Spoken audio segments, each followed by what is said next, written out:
Praise the lord. దేవుని ఘననామమునకు మహిమ కలుగునుగాక. వేకోజామున బెరయా సందేశం. ముందుగా ఒక కీర్తన పాడుకుందాము.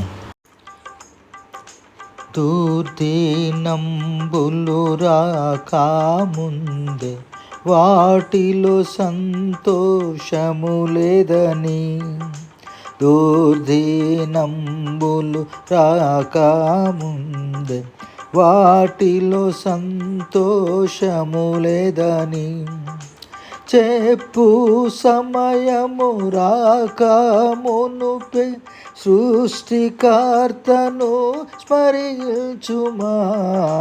చెప్పు సమయము రాకమునుపే సృష్టికర్తను స్మరించుమా. నీ దేవుని సన్నిధిని కనబడను నీవు సిద్ధపడుమా.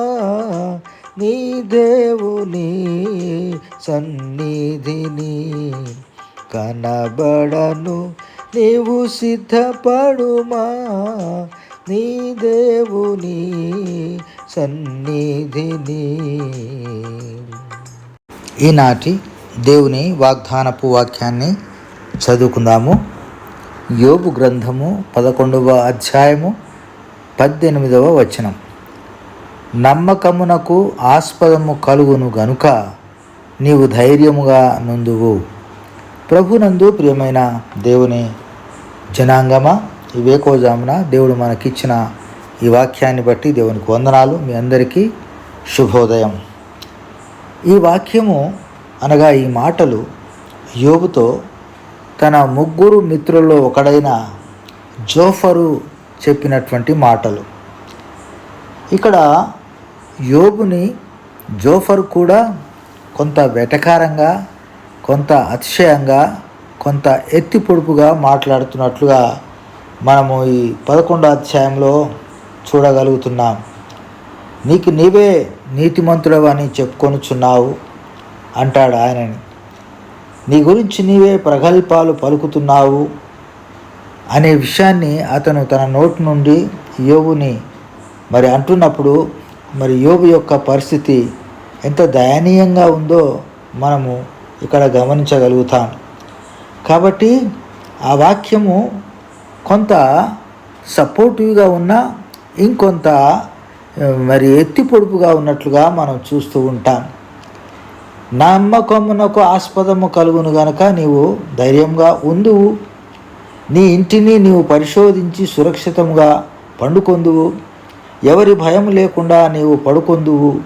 అనేకులు నీతో విన్నపములు చేసేదురు అనే మాట చెప్తూనే ఆయన 11వ అధ్యాయం మొదటి నుంచి చూస్తే కొన్ని విషయాల్లో ఆయన అటు కానీ ఇటు కానీ మాట్లాడుతూ ఇండైరెక్ట్గా యోబుని విమర్శిస్తున్న వాడుగా ఉన్నాడు. యోబు ఆయన యొక్క జీవితంలో ఆయన చేసినటువంటి ప్రతి పనిని కూడా ఈ ముగ్గురు మిత్రులు కొంత విమర్శిస్తూనే, కొంత పొగుడుతూనే నీవు నీతిమంతుడవు కావు అనేటువంటి ధోరణిలో వారు మాట్లాడుతూ ఉన్నారు.